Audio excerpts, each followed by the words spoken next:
ዒሳ ብን መርየም ፈየምኩቱ ፊኩም 7 ሲኒን የማርያም ልጅ ዒሳ የዘመኑ ፍጻሜ ከመድረሱ በፊት ወደ ምድር ይወርዳል፣ እርሱም በመካከላቸው ስንት ጊዜ ይቆያል አሉ? 7 ዓመት ይቆያል አሉ። ስንት ዓመት ይቆያል? 7 ዓመት ይቆያል። ከዚያ በኋላ በሌላ ሐዲስ ላይ ነቢያችን ሰለላሁ ዐለይሂ ወሰለም ሲናገሩ የምኩቱ ዒሳ ብን መርየም ፊል አርድ 40 ሰነተን አሉ። የማርያም ልጅ በምድር ላይ 40 ዓመት ይቆያል አሉ። አልተጋጨም? ይሄ ተጋጭቷል? አልተጋጨም? አንድ ሐዲስ ላይ 40 ዓመት አሉ፣ አንደኛው 70 ዓመት ላይ ደግሞ 7 ዓመት አሉ። ሐዲሶችን ግን በደንብ አስተውሏቸው እንዳልተጋጨ እንድትረዱ ዘንድ። አንደኛው ሐዲሳቸው ላይ 40 ዓመት ይቆያል ሲሉ ጊዜ በምድር ላይ 40 ዓመት ይቆያል እያለ ነው። የምድር ቆይታው አጠቃላይ ማለት ነው። ገብታችኋል? የምድር ቆይታው ስንት ነው? 40 ዓመት ነው። በሌላኛው ሐዲስ ላይ ነቢያችን ሰለላሁ ዐለይሂ ወሰለም ደግሞ የምወርደው በመካከላቸው 7 ዓመት ይቆያል አሉ። ስለዚህ የአጠቃላይ የምድር ቆይታው ስንት ነው? አስቡት፣ ደምሩ። የምድር ቆይታው በአጠቃላይ ስንት ነው? 40። ዳግም በመካከላቸው በሚወርድ ጊዜ 7 ዓመት ይቆያል አሉ። 7 ዓመት ያዙ፣ ያልኖረው እድሜ አለ። አጠቃላይ የምድር ቆይታው 40 ዓመት ነው ተብሏል። ታዲያ ቀድሞ መጀመሪያ ከተወለደበት ጊዜ ምድር ላይ የነበረው ቆይታ ስንት ዓመት ሊሆን ይችላል? ስንት ዓመት ሊሆን ይችላል ልጆች? ዛፍ ኮሜንት ላይ ስንት ዓመት ይሆናል?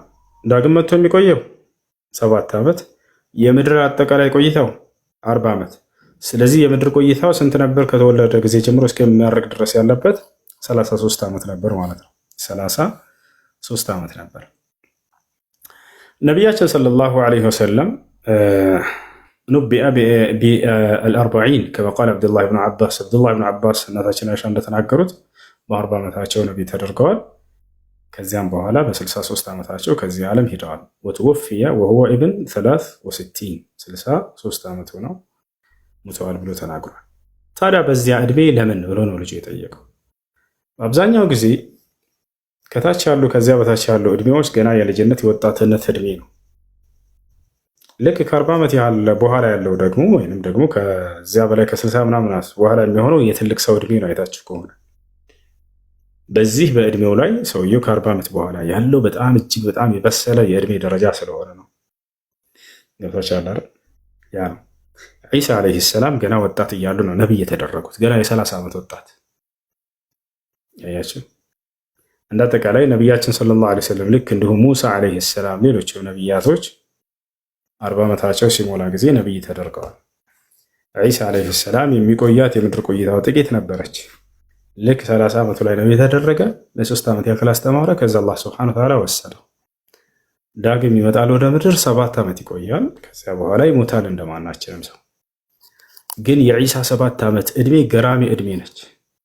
ገራሚ ዕድሜ ነች። በ7 ዓመት የዓለምን ሰው ለአንዱ አምላክ እንዲገዙ ያደርጋል።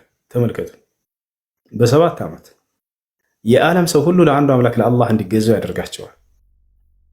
ፈላ ዩዕበዱ ኢለላህ ፊ ዘማኒሃ ያሉ ነቢ ሰለላሁ ዐለይሂ ወሰለም በክርስቶስ ዘመን ከአላህ ውጭ ሌላ ማንም አይመለክም ምድር ላይ ብለው ተናግረዋል። ሐታ ይሁድና ክርስቲያኖች ለአንዱ አምላክ ለአላህ ያምናሉ ብለው ተናግረዋል። አላህ ራሱ ይህም በቁርአን ላይ አጽድቀዋል።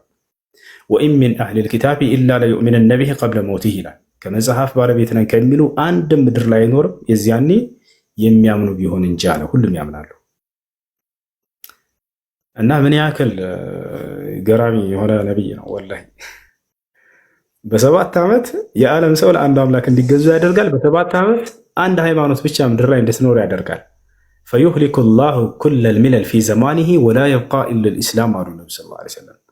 በእርሱ ዘመን ሁሉም ሃይማኖቶች ይጠፋሉ፣ ይከስማሉ፣ አንዱ ሃይማኖት ኢስላም ብቻ ይቀራል ብለው ተናግረዋል። መሲሁ ይህን ያደርጋል። ሐሳዊ መሲህ ይመጣል ወይ? አዎ። ሐሰተኛው ክርስቶስ ይመጣል። ማን ነው ሐሰተኛው ክርስቶስ? ሐሰተኛው ክርስቶስ ማን ነው? በደንብ አዳምጡ። በነቢያት አንደበት አንድ ክርስቶስ እንደሚመጣ ቃል ተገብቷል። በነቢያት አንደበት አንድ ክርስቶስ ማለት የተቀባ ማለት ነው። አምላክ ማለት አይደለም። ልብ በሉ። የአምላክ መገለጫም ባህሪም ስምም አይደለም። ክርስቶስ ማለት የተቀባ የግሪካዊ ቃል ነው። በዕብራይስጥ አልመሲህ ተብሎ ይጠራል። አረበኛው ላይ አልመሲህ ይባላል። ዕብራይስጦች ኻ ብለው ይጠቀማሉ፣ ሓ ብለው ይጠቀማሉ አረቦች። ሲንን ሽን ብለው ይጠቀማሉ ዕብራይስጦች አልመሺህ ብለው። አረበኛ ደግሞ ሶስቷን ነጥብ ያነሳትና ሲን ብሎ ይጠቀማል። አልመሲህ ይላል። ባጭሩ ክርስቶስ ማለት ወይንም የተቀባ ማለት ነው። ከአምላኩ የተመረጠ ማለት ነው። ለእስራኤላውያኖች ቃል የተገባላቸው መሲህ ነበር። ታዲያ ያ ትክክለኛው መሲህ ማን ነው? የማርያም ልጅ ነው። ምንም ጥርጥር የለውም። የመርየም ልጅ ዒሳ ዓለይሂ ሰላም እርሱ መሲህ ነው። አላህ በርካታ ቦታ ላይ መሲህ ራሱ ነው እያለ ጠርቶታል። ታዲያ እርሱ በመጣላቸው ጊዜ እነዚህ በዘመኑ የነበሩ አይሁዶች የሚጠብቁት መሲህ ምን አይነት መሲህ እንደሆነ ታውቃላችሁ? የበላይነትን በምድር ላይ የሚያጎናጽፋቸው መሲህ ነበር የጠበቁት። ምክንያቱም የበላይነትን ለምደዋል አይሁዶች ከአምላክ በሚመረጡላቸው ነቢያትና ንጉሥ ተደርገው በሚላኩላቸው። ሙሴን ውሰዱ፣ የበላይነትን አገኙ በእርሱ። እነ ሰለሞንን ውሰዱ፣ የበላይነትን አገኙ በእነርሱ። እነ ዳዊትን ውሰዱ፣ የበላይነትን አገኙ በእነርሱ። እነ ሱለይማንን ውሰዱ ወይንም ሰለሞን የበላይነትን አገኙ። አሁንም ሮማውያኖች በጣም ተቆጣጥሯቸው ነበር፣ የበላይ ሆኖባቸው ነበር፣ ሰልጥነውባቸው ነበር። መሲህ ይመጣል እያሉ ይፎክሩ ነበር። ያ መሲህ እኛን የበላይ ያደርገናል በእናንተ ላይ፣ ምድራዊ ስልጣንን የሚመልስ መስሏቸዋል ባጭሩ። ታዲያ የማርያም ልጅ ሲመጣ ጊዜ ዒሳ ዓለይሂ ሰላም ምድራዊ ስልጣን ሳይሆን የሰማይን ስልጣን ብቻ ሆነ የሚያወራቸው። እኔ ስልጣኔ በምድር ላይ እዚህ አይደለም በሰማይ ላይ ነው እንድትወርሱ ማደርጋቸው ብሎ በግልጽ ነገራቸው። እነርሱ የጠበቁት ደግሞ እንደለመዱት የበላይነትን ለምደዋል። አንዴ በቃ በሱ አማካኝነት የበላይነትን እንጎናጸፋለን ብለው ነበር። ሲያዩ ስለ ሰማይ ነው የሚያወራቸው፣ ስለ ምድራዊ ስልጣን መቼም አያወራቸውም። በቀጣዩ ዓለም ስለሚያገኙት ስልጣንና ጸጋ ነው የሚያወራቸው። አንተ ነህ ለእኛ ቃል የተገባሁ እያሉ ያሾፉበት ጀመር። አንተ ልመሲሕ፣ አንተ ነህ ክርስቶስ። በቁርአንም ላይ አለ እና ቀተልና ልመሲሐ ዒሳ ብነ መርየም፣ ያውና ክርስቶስን ገደል ነው እያሉ ሲሳለቁ እንደነበር የተሳሳተን ሰው ገድለው እንደተሳለቁት ይናገራል አላህ በቁርአን ላይ። ነገር ግን አላህ ስብሐነሁ ወተዓላ ታዲያ ይሄን የተሳለቁበትን መሲህን አላህ ስብሐነሁ ወተዓላ ወደ እርሱ አነሳው። ወደ እርሱ አነሳው፣ በክብር በሁለተኛው ሰማይ ላይ ይገኛል። ታዲያ ሐሰተኛው ክርስቶስ ማን ነው ወደሚለው እንምጣ። ሐሰተኛው ክርስቶስ ማን ነው? ነቢያችን ሰለላሁ ዐለይሂ ወሰለም በትንቢታቸው ላይ ሲናገሩ አይሁዶች ክርስቶስ ይመጣልናል ብለው እስከ ዘመኑ ፍጻሜ ድረስ ይጠብቃሉ ብለዋል። እስከ ዘመኑ ፍጻሜ ድረስ ይጠብቃሉ። አሁንም እየጠበቁ ነው እንዳሉት ነቢያችን ሰለላሁ ዐለይሂ ወሰለም ወደፊትም ይጠብቃሉ። ማን ነው የነሱ ክርስቶስ ብለው የሚያስቡት? ሐሰተኛው ክርስቶስ አለ። መሲሑ ደጃል ይባላል። ደጃል ማለት ከዛብ ማለት ነው፣ ሐሰተኛ ውሸታም ማለት ነው። አልመሲሕ ሐሰተኛው ክርስቶስ ወይንም ሐሳዊ መሲሕ ነው። ገብታችኋል? ሐሰተኛው ክርስቶስ። ያ ሐሰተኛው ክርስቶስ በበርካታ ተአምር ይመጣላቸዋል አሉ ነብዩ ሰለላሁ ዐለይሂ ወሰለም። ወዲያውም እንደመጣ ይሁዲዎች ለእኛ ቃል የተገባው ክርስቶስ ራሱ ነው ብለው ያምናሉ አሉ። ምክንያቱ ለምንድን ነው እሱን የተቀበሉት? ምድራዊ ስልጣንን ስለሚያጎናጽፋቸው። ለጊዜ ምን ይላቸዋል? መጥቶ ሐሰተኛው ክርስቶስ እኔ የዚህ ዓለም ገዥ ነኝ በቃ ይላቸዋል። እኔ የዚህ ዓለም አምላክና ገዥ ነኝ ይላቸዋል። እነርሱ የሚፈልጉትም ይሄን ነበር። የዚህ ዓለም ገዢ የሆነን አካል ነበር የሚፈልጉት። ለእኛ ቃል የተገባው ክርስቶስ ራሱ ነው ብለው ይከተሉታል። ማስረጃ ቃለ ነቢ ሰለላሁ ዐለይሂ ወሰለም የኽሩጅ ደጃል ምን አርድ ኹራሳን ፈየትበዑሁ 70,000 የሁዲ ወዐላ ሩኡሲሂም ጠያሊሳ። ሐሰተኛው ክርስቶስ የዘመኑ ፍጻሜ ከመድረሱ በፊት ይነሳል አሉ። በዚያን ጊዜም አይሁዲዎች ናቸው መጀመሪያ ቀድመው የሚቀበሉት አሉ። ለእኛ ቃል የተገባው ክርስቶስ ይሄ ነው በቃ ይላሉ። ከእርሱ ጋር ታዲያ ለተወሰነ ጊዜ ዓለምን ያስሳሉ፣ ዓለምን በእጃቸው ያደርጋሉ፣ ይሰለጥናሉ በምድር ላይ ሐሰተኛው ክርስቶስና አይሁዲዎች። ለእኛ ቃል የተገባው አንተ ራስህ ነህ ብለው ወዲያው መጀመሪያ የሚቀበሉት እነርሱ ናቸው። አያችሁ፣ እውነተኛውን ክርስቶስ ለምን መለሱ? የምድራዊ ስልጣንን ስላላሳያቸው፣ ሰማያዊ ስልጣንም ነበር ሲነግራቸው የነበረው። ይህን ሐሰተኛውን ክርስቶስን የሚቀበሉት ለምንድን ነው? ምድራዊ ስልጣንን ያሳያቸዋል፣ የበላይነትን ያሳያቸዋል ለተወሰነ ጊዜ። ታዲያ ነቢያችን ሰለላሁ ዐለይሂ ወሰለም የሐሰተኛውን ክርስቶስ በምድር ላይ የሚኖረውን ቆይታ ምን ያክል ቀን እንደሆነ ተናገሩ። ቃለ ነቢዩ ሰለላሁ ዐለይሂ ወሰለም የምኩሱ ደጃል ፊኩም አው ፊል አርድ 40 ሰነተን የውሙን ከሰነ ወሸህሩን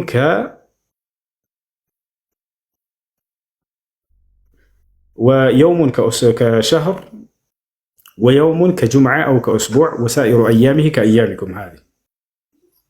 ሐሰተኛው ክርስቶስ በምድር ላይ ለ40 ቀን ይቆያል አሉ ነብዩ ሰለላሁ ዐለይሂ ወሰለም። የመጀመሪያው አንድ ቀን ልክ እንደ ዓመት ይረዝማል አሉ።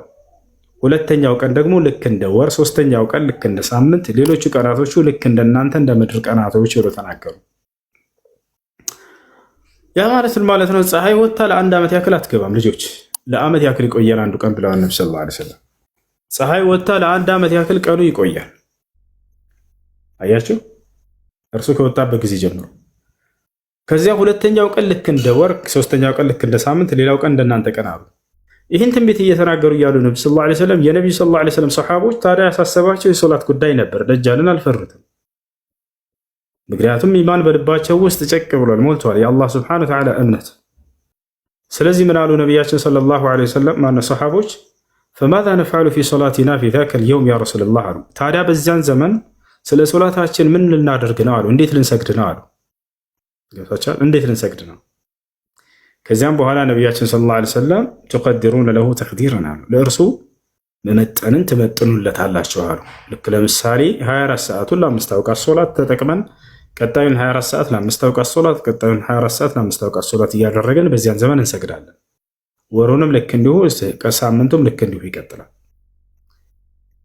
ሌሎቹ ቀናቶች እንዳለ ልክ 40ኛውን ቀን እንደጨረሰ ነው እውነተኛው መሲህ ከሰማይ ይወርዳል በዚያ ዘመን አሉ ነብዩ ሰለላሁ ዐለይሂ ወሰለም። ልክ 10ኛው ክርስቶስ የምድር ሰዎችን እኔ አምላካቸው ነኝ እኔ የዚህ ዓለም ገዢ ነኝ ብሎ ከፈተለና ብቻ በርካቶችን ካሳመነ በኋላ እንዲሁም አማኞች አናምንም ካሉት በኋላ አማኞች በዚያን ዘመን በኢየሩሳሌም ይሆናሉ፣ ይሰበሰባሉ፣ በፍለስጢን ይሰበሰባሉ። ማን የሚባል መሪ ያላቸው? መህዲ ወይም ሙሐመድ ብን አብድላህ የተባለ መልካም ጻድቅ የሆነ መሪ የነብዩ ሰለላሁ ዐለይሂ ወሰለም ዘር የሆነ መሪ ይኖራቸዋል። እርሱ ጋር ይሆናሉ። ቤተ መቅደስ ወይም ቤተል መቅደስ ኢየሩሳሌም ሆነው እየሰገዱ ይጠብቃሉ። ሐሰተኛው ክርስቶስና ይሁዲዎች እርሱን ለመዋጋት ይህንን እውነተኛውን ማን ነው መህዲንና አማኞችን ለመዋጋት ይመጣሉ ወደ ኢየሩሳሌም። ልክ እየመጡ እያለ አላህ ሱብሓነሁ ወተዓላ እውነተኛውን መሲህ ያወርደዋል ከሰማይ። ደጃል ከዚያ እየመጣ ወደ መህዲና ወደ አማኞች ቤተ መቅደስ ዒሳ ዓለይሂ ሰላም መካከል ላይ ይወርዳል። ዒሳ ልክ ሲመጡ ጊዜ ዒሳ ዓለይሂ ሰላም የሱብሒን ሶላት ለመስገድ በተዘጋጃችሁ ሰዓት ይወርዳል ብለዋል ነቢያችን ሰለላሁ ዐለይሂ ወሰለም። ልክ የሱብሒን ሶላት ሰዎች ልትሰግዱ ባላችሁበት ጊዜ ዒሳ ቀጥታ ወደ መስጂድ ይገባል አሉ። ወደ መስጂድ ሲገባ ጊዜ እዛኔ ሁላችሁም ታውቁታላችሁ ብለው ተናግረዋል። ምልክቱንም እንዳለ ተናግረዋል ነቢያችን ሰለላሁ ዐለይሂ ወሰለም። እንዳለ ሙሉ ተክለ ሰውነቱን ነግረውናል። ዛሬ ብናየው መንገድ ላይ እንድናውቀው ሁሉ አድርገው ማለት ነው። በዚያን ዘመን ይወርዳል። በሚወርድም ጊዜ ምልክቱ ያውና ብለው ነገሩን። እንዳለ ተክለ ሰውነቱ ከለሩ ሳይቀር፣ ልብሱ ሳይቀር፣ የሚለብሰው ከለር ልብሱ ሳይቀር፣ ፀጉሩ ሳይቀር፣ ቁመቱ፣ ስፋቱ፣ ምኑ ሁሉን ነገር እንዳለ ነግረውናል። እንዴት እንደሆነ ነቢያችን ሰለላሁ ዐለይሂ ወሰለም ሲናገሩ ምን አሉ? የዛኔ ልክ ሲመጣ በሰዎች መካከል በደንብ አድርገን ነው የምናውቀው። እንዳለ ሙሉ ተክለ ሰውነቱን ተናግረዋል። እኒ ሰኡኽቢሩኩም ዐንሁ ፈዕሪፉሁ አሉ። እኔ ስለ እርሱ ልነግራቸው ነው ከወዲሁ እወቁት እነሆ ብለው ጀመሩ ነብዩ ሰለላሁ ዐለይሂ ወሰለም። ኢነሁ ለይሰ ቢጠዊል ወላ ቢልቀሲር ወላኪነሁ መርቡዕ አሉ። እርሱ በጣም ረጅም አይደለም፣ በጣም አጭርም አይደለም፣ ነገር ግን መካከለኛ ነው አሉ። ይህ ዝልግልግ ያለ ረጅምም አይደለም፣ አጭር ነገርም አይደለም፣ መካከለኛ ተክለ ሰውነት ያለው ነው አሉ። ቁመቱን ጨረሰ። ወላኪነሁ መርቡዕ ያዕኒ ሙተወሲጥ፣ መካከለኛ ተክለ ሰውነት ያለው ነው አሉ። ዋሲዕ አልመንኪበይን አሉ፣ ትከሻው ሰፊ ነው አሉ። ዐሪድ ሶድር አሉ፣ ደረቱ ደግሞ ሰፋ ያለ ነው አሉ። ልክ እንዲሁ አያችሁ፣ እጅግ በጣም የሚያምር የሆነ መልእክተኛ ነው። እጅግ በጣም የሚያምር ተክለ ሰውነት ያለው ነው። ትከሻው ሰፊ ነው፣ ደረቱም ልክ እንዲሁ አሉ። ይህ ወንዳ ወንዳ ላያችሁ፣ ደረቱ በጣም ሰፊ የሆነ ነው። ልክ እንዲሁ ደግሞ ትከሻውም ሰጥ ያለ ነው። በቃ ከለሩን ሲናገሩ ምን አሉ? ቅላትን የቀላቀለ ነጭ ነው ብለው ተናገሩ። ነጭ ነው ተክለ ሰውነቱ፣ ውበቱ ግን ቅላትን የቀላቀለ ነው። ያ ማለት በጣም ግርጥት ያለ ነጭ አይደለም፣ በጣምም ቅልት ያለ ቀይ አይደለም። ነገር ግን ሁለቱን የቀላቀለ ነው አሉ ነብዩ ሰለላሁ ዐለይሂ ወሰለም። ቅላትን የቀላቀለ ነጭ ነው አሉ። ጨረሱ። እሱን ስለ ጸጉሩ ሲናገሩ ወሸዕሩሁ የስሉ ኢላ ሸሕመቲ ኡዙነይህ አሉ። ጸጉሮቹ እስከ ጆሮ ጫፍ ይደርሳል አሉ። ረዘም ያለ ነው ጸጉሩ። እንዲህ በቃ ልክ እንደዚህ አይደለም። ለምሳሌ በቃ እንደዚህ ከፈል ያለ ሆኖ ረዘም ያለ ጸጉር ነው። እስከ ጆሮዎቹ ይደርሳል አሉ ርዝመቱ። ኢላ ሸሕመቲ ኡዙነይህ ማለት እስከ ጆሮዎቹ ጫፍ ማለት ነው። ሌላኛው ጸጉር ሁለት አይነት ነው። ወይ ቁርጭጭ ያለ ጸጉር ነች እንደ አፍሪካውያን፣ ወይንም ደግሞ ልስልስ ያለ ጸጉር ነው አይደለ? የዒሳ ታዲያ ከየትኛው እንደሆነ ሲናገሩ ጸጉሩን በጣም ለስላሳ ከሆኑ የጸጉር ባለቤቶች ነው ብለው ተናገሩ። ጸጉሩ ምን አይነት ነው? ለስላሳ የጸጉር ባለቤት ነው። ገብቷቸዋል። ጸጉሩ ለስላሳ የጸጉር ባለቤት ነው። እሺ ለብሶት የሚመጣው ልብስስ አንድ ወጥ ልብስ ለብሶ አይመጣም። የተከፈሉ ልብሶች ናቸው አሉ ነብዩ ሰለላሁ ዐለይሂ ወሰለም። አያችሁ፣ የተከፈሉ ልብሶች ናቸው ከታች እና ከላይ ያለ ክፍልፋይ የሆኑ። ሁለተኛ የልብሱን ከለር ሁሉ ሳይቀር ተናገሩ። ምን አይነት ልብስ? ጥቁር ልብስ ለብሶ የዛኔ እንደማይመጣ ነግረውናል። ወይንም ነጭ አይደለም። ታዲያ ምንድን ነው ከተባለ ምንድን ነው ይሄ? ሰፍራ የሆነ ዳለቻ ነው የምንለው በእኛ አካባቢ ታውቃላችሁ። ዳለቻ ቀይም አይደለም ቢጫም አይደለም፣ መካከል ላይ የቀላቀለ የሆነ ማለት ነው። እንደዛ አይነት ከለር ነው ለብሶ የሚመጣዋል። እጅግ በጣም ያማረና የተዋበ መልእክተኛ ነው። ልክ ሲመጣ ጊዜ ከራሱ ላይ ልክ ውሃ ዝናብ መጥቶት እየተንጠፋጠፈበት ከውጭ ወደ ቤት እንደሚገባ ሰው አለ አይደለ? እንደዛ አይነት መስሎም ይታያቸዋል አሉ። ምክንያቱም ገና ከሰማይ እየወረደ ነው ዒሳ ዓለይሂ ሰላም። ወርዶ ነው ቀጥታ ደማስቆ ላይ ወረድ ብሎ ቀጥታ የሚመጣው። ነገር ግን እርሱ ያ ልክ እንደ ወርቅ የሚንጠፈጠፍበት ይመስላል ከራሱ ላይ ብለው ተናገሩ። ወርቅም አይደለም ግን አሉ። ይህን ሁሉ መገለጫውን ተናግረዋል። ታዲያ በሰዎች መካከል የዛኔ ቀጥታ ቤተ መቅደስ ሲገባ ምንም ሳይቀላቀለብን እርሱ መሆኑን በደንብ አድርገን እንድናውቅ አድርገው ነገሩ። ልክ በሚመጣም ጊዜ አሉ ታዲያ ነብዩ ሰለላሁ ዐለይሂ ወሰለም ተመልከቱ የውዴታቸውን አገላለጥ። ትንቢቱን እየተናገሩ እያለ እርሱ መምጣቱን ምን እንደሚያደርግ ገና ስታዩት ምን በሉት አሉን። ምን አድረከ ሚንኩም ዒሳ ብን መርየም ፈልየቅረኡሁ ሚኒ ሰላም አሉ። አደራ ከመካከላችሁ ከትውልዶቼ በዚያን ዘመን ክርስቶስን ዒሳን ያገኘ ሰው የእኔን ሰላምታ ያድርስልኝ ብለው ተናገሩ።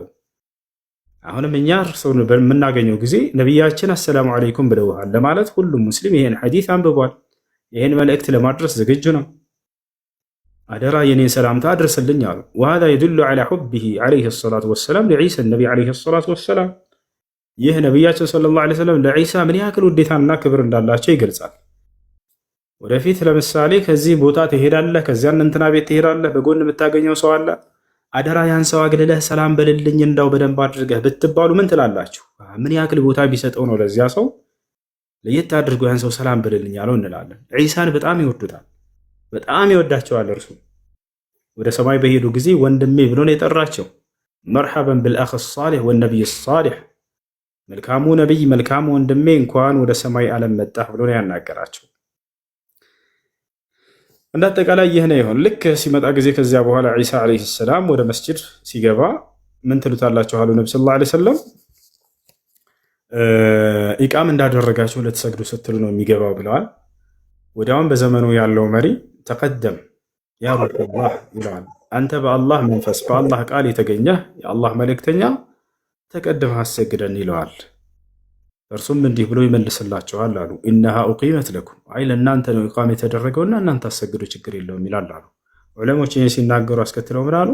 ወሃዛ የዱሉ ዐላ ተዋዱዒሂ ዐለይሂ ሰላቱ ወሰላም፣ ዒሳ ምን ያክል ተናናሽ የሆነ የሚተናነስ የሆነ ራሱን ከፍ ከፍ የሚያደርግ እንዳልሆነ የሚገልጽ የሆነ ሐዲስ ነው ብለው ተናገሩ። ያያችሁ እርሱ ክብሩ በጣም ላቅ ያለ ነው በዚያ ዘመን ከሚኖሩ ሰዎች ሁሉ እርሱ ነው ሊመራ የሚገባው። ግን ዒሳ ምን ይላል? ችግር የለውም እናንተ አሰግዱ፣ ለእናንተ ነው ኢቃም የተደረገው ብሎ ይተውላቸዋል አሉ። ከዚያም እናንተ ታሰግዳላችሁ አሉ። ወዲያው ዒሳ ዓለይሂ ሰላም ሰግዶ ከጨረሰ በኋላ ቀጥታ ሐሰተኛውን ክርስቶስ ፍለጋ ይወጣል። ቀጥታ ዒሳ ይወጣል። አማኞችም እርሱን ተከትላችሁ ትወጣላችሁ የዛኔ ያሉ ሐሰተኛውን ክርስቶስና አይሁዶችን ፍለጋ ቀጥታ ይወጣ ያለ ዒሳ ዓለይሂ ሰላም ከቤተ መቅደስ ሐሰተኛው ክርስቶስ ከዚያ ወደ ቤተ መቅደስ እየመጣ ይገናኛሉ፣ ይተያያሉም አሉ። ምን ሊፈጠር ነው? ከዚያ በኋላ ፈዒንደማ የራሁ አሉ ነቢ ሰለላሁ ዐለይሂ ወሰለም በሚያየውም ጊዜ አሉ ሐሰተኛው ክርስቶስ እውነተኛውን ክርስቶስ በሚያይ ጊዜ የዙብ አሉ ይቀልጣል አሉ ይሟሟል። ዒሳ የዛኔ ይዞ ከሚመጣው ተአምር መካከል አንዱ ምን እንደሆነ ታውቃላችሁ? አዲስ ተአምር ይዞ ይመጣል። ማንም ጠላት ከፊቱ አይቆምም በአይኑ በማየት ብቻ የሚያቀልጣቸው ቢሆን እንጂ ይህን ተአምር ይዞ ይመጣል።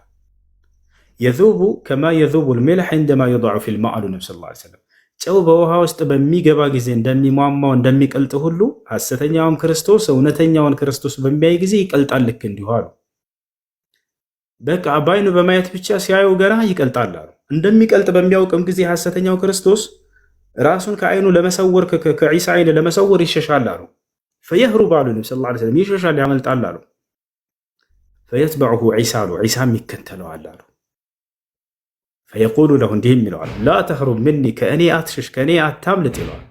እነ ሊየ ضርበተን ዐለይክ እኔ በአንተ ላይ የተወሰነችልኝ አንዲት ምታለችኝ ከእርሷም ልታመልጥ አትችልም ይለዋል። ፈየድሪቡሁ ቢضርበትን ዋሒዳ ፈየቅትሉሃ ነቢ ሰለላሁ ዐለይሂ ወሰለም በአንዲት ምትም ብቻ ይመታውና ይገድለዋል አሉ። ወለው ተረከሁ ለዛብ አሉ አስከትለው ነቢ ሰለላሁ ዐለይሂ ወሰለም እንዳው በሰይፉ ባይገለው እንኳን በአይኑ ብቻ ዝም ብሎ እያየ ቢተወው ይቀልጥ ነበር እያያችሁት እናንተም አሉ። ዒሳ ፊት ማንም ሊቆም አይችልም። ማንም ጠላት ጫፉን እንዲነካው አላደረገም፣ ወደፊትም አያስነካውም በጠላት። በጣም ጀግና የሆነ ነብይ ነው። የሚገርም መልእክተኛ ነው። በ7 ዓመት በሚወጣበት ጊዜ ይችን ዓለም ለአንዱ አምላክ እንዲገዙ ያደርጋታል። በዚያን ጊዜ ሁሉም ሰው ያምናል አሉ ነቢ ሰለላሁ ዐለይሂ ወሰለም። በእርሱ ዘመን አንድም ከሃዲ ሳይኖር ሁሉም በጥቅል ያምናሉ። አላህ ስብሓነሁ ወተዓላ ቃል የገባለት ነገር አለ። ጠላቶችህን ሁሉ ከእግርህ ስር አደርግልሃለሁ ብሎ ቃል ገብቶለታል። ጠላትን ሁሉ ከእግርህ ስር እስኪያደርግለት ድረስ ግን የበላይነቱን እንደተጎናጸፈ ይቆያል። ከዚያም በኋላ ሁሉን ለአንዱ አምላክ ያስገዛል። ዒሳ በምድር ላይ መጡ። ሁሉ ለአንዱ አምላክ ከተገዛ በኋላ የዚያም ጊዜም ከእኛም ጋር አብሮ ይገዛል አላህን። ከዚያም በኋላ ፍጻሜው ይሆናል። ያ ሱብሃነላህ። በደንብ ለሚያስተውል ክርስቲያን መጽሐፋቸው ላይ ተጽፏል። ዳዊት ምን አለ? ጌታዬ ጌታዬን ጠላቶችህን ከእግርህ ስር እስካደርግልህ ድረስ ና ከቀኝ የተቀመጥ አለው ይላል። ከቀኝ ማለት ነው በሰማይ ላይ እንደሚወስደው። እስከ መቼ ድረስ? በጠላቶቹ ላይ የበላይነትን እስኪያጎናጽፈው ድረስ ና ተቀመጥ ብሎ ወደ ሰማይ እንደሚወስደው ተናግሮለታል አይደለ? ማናቸው ጠላቶቹ? እነዛ ይሁዳውያን ክርስቶስነትን የካዱ የእርሱን ክርስቶስነት የካዱ ሰዎች በእነርሱ ላይ የበላይነትን የሚጎናጸፈው የዘመኑ ፍጻሜ ከመድረሱ በፊት እስከዚያ ድረስ በህይወት ይቆያል። ማንም ጠላት እርሱን ሊያሸንፈው አይችልም። ሁሉ ከተገዛለት በኋላ ግን ይላል ያ ማለት የዓለም ሰው ሁሉ በእርሱ ትእዛዝ ስር ከኖረ ሁሉ በዒሳ ትእዛዝ ስር ከኖረ በኋላ በዚያን ጊዜ እርሱ ደግሞ ከእኛ ጋር አምላኩን ይገዛል። ነቢያችን ሰለላሁ ዐለይሂ ወሰለም ከሰማይ ከወረደ በኋላ ከእናንተ ጋር አምላኩን አላህን ይገዛል ይሰግዳል አሉ። ቅድም እንዳልኳችሁ ይህንንም አንደኛ ቆሮንቶስ ምዕራፍ 15 ቁጥር 23 ጀምራችሁ ታገኛላችሁ። ሁሉን ካስገዛለት በኋላ ግን ሁሉ በሁሉ ይሆን ዘንድ የዛን ጊዜ እርሱም ሁሉን ላስገዛለት ከነ አብሮ ይገዛል። በቃ ይገዛል። ከዚያ በኋላ ግን አለቅነትንም ስልጣንንም ለሰጠው ለዚያ ለአምላኩ ያስረክብና የእርሱን ፍጻሜ ይሆናል ይዛን ያለ። ከዚያም በኋላ ነቢ ሰለላሁ ዐለይሂ ወሰለም ሁሉን ለአንዱ አምላክ ካስገዛ በኋላ ግን ثم يتوفى ከዚያም በኋላ የእርሱን ፍጻሜ ይሆናል ብለው ተናገሩ። ይሞታል አሉ። هذا هو عيسى ይህ ነው ዒሳ ማለት ይህ ነው ክርስቶስ ማለት። ነገር ግን የበላይነትን እስኪጎናጸፍ ድረስ በዛ በሐሰተኛው ክርስቶስ ላይ በፍጹም እርሱ አይጠፋም፣ አይሞትም፣ አይገደልም፣ አይሰቀልም፣ በክብር ይኖራል በሰማይ። ገብቷቸዋል። የበላይነትን ሳያጎናጽፈው በጠላቶቹ ላይ በፍጹም አይገለውም አምላክ። የሐሰተኛ እነዚያ ክርስቶስ ማን ነው? ሐሰተኛው ክርስቶስና እርሱን የተከተሉ አይሁዳውያን የዛን ያፍራሉ። ይህን ይመስላል። እሺ ጥያቄ ያለው ከላይ ሰላም ብያለሁ። እሺ ሰላም ነው ዳንፍራሽ አንዴ ከላይ ያለችውን አንዴ እናስቀምጥ። ከይቅርታ ጋር ከላይ ያለችውን እናስቀምጥ።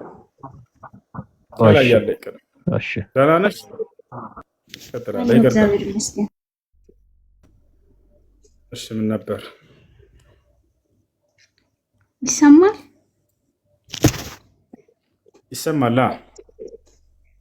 ምንድነው? ፈራው ግን በኢየሱስ እንትን መሆን እፈልጋለሁ ግን ፈራው። ለምንድን ነው የምትፈሪው? ከአምላክሽ ውጭ ማንንም አትፈሪ። መፍራት ካለባችሁ አንዱን አምላክ ብቻ። ፈተቁን ያ ኡሊል አልባብ አለ። እናንተ የልቦና ባለቤቶች ሆይ እኔን ብቻ ፍሩኝ አለ። ፈላ ተኽሸውሁም ወኽሸውኒ አለ። ሰዎችን አትፍሯቸው እኔን ብቻ ፍሩኝ አለ።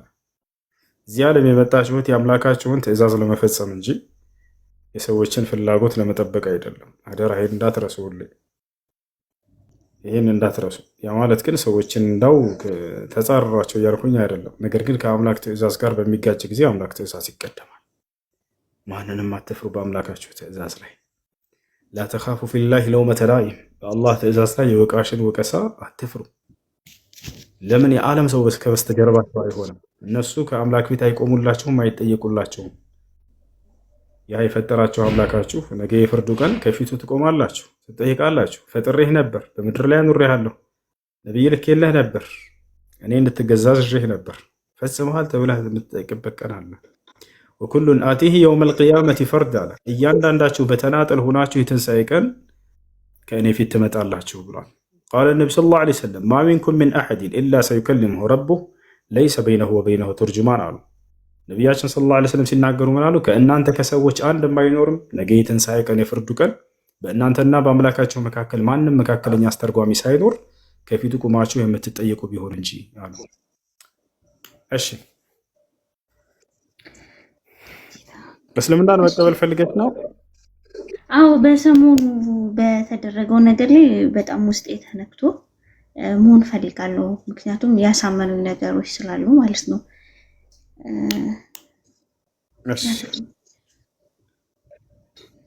እሺ የምለውን ቃል አብረሽ የተከተልሽ ነው።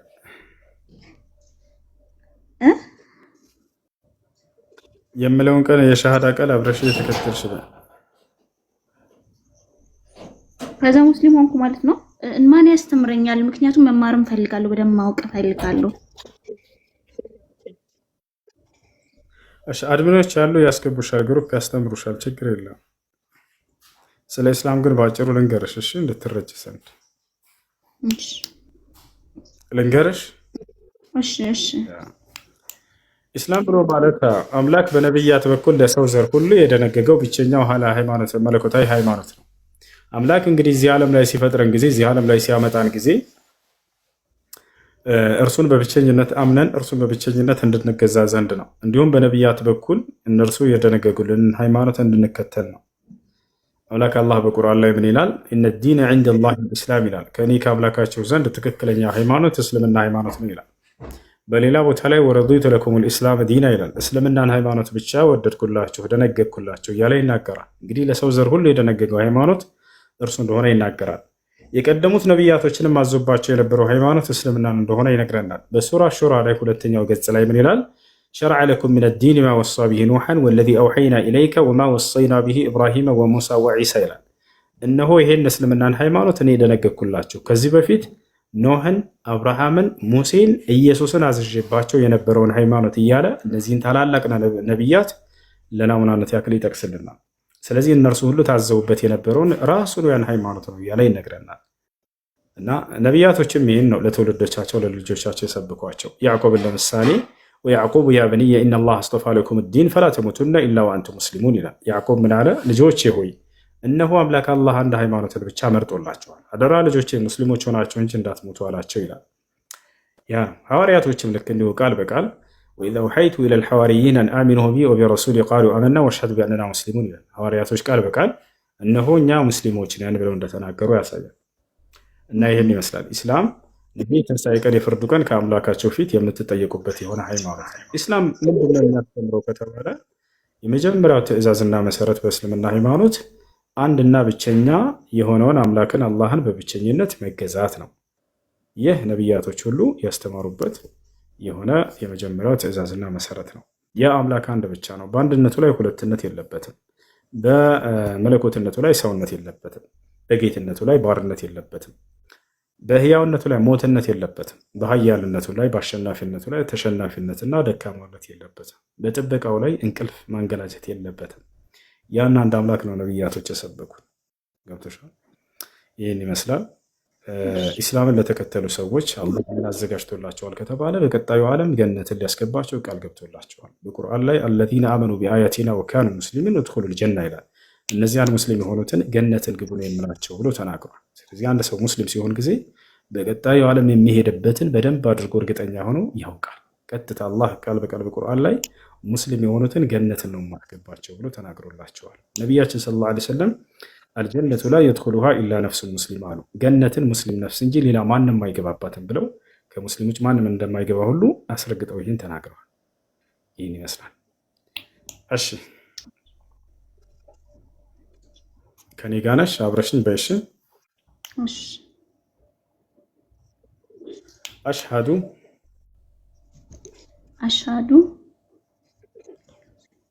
አላ ኢላሃ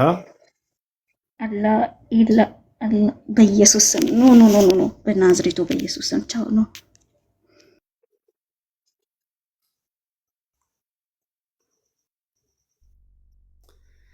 እሺ ጥያቄ ያለው ክርስቲያን ካለ ይቀጥል። ኮሜንት ላይ ክፉ ነገር እንዳትጽፉ፣ ክፉ ነገር እንዳትጽፉ። እሺ ጥያቄ ያለው ኤም ደህና አልሐምዱሊላህ። አቆስተልን አይ አልሐምዱሊላህ ደህና ነኝ።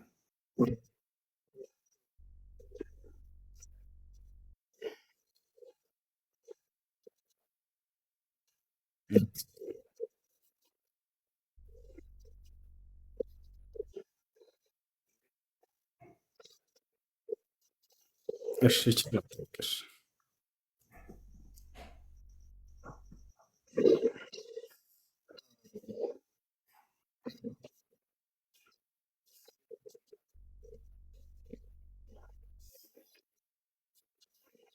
ማለ ማለት ነው።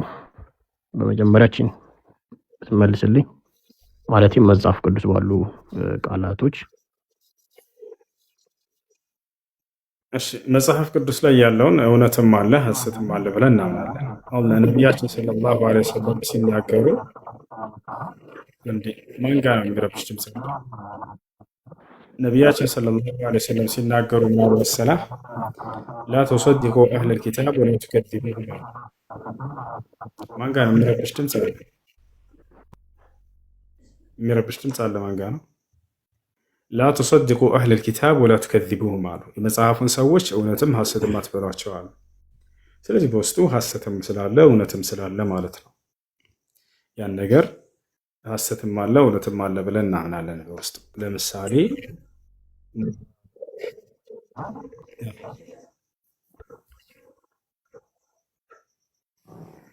እሺ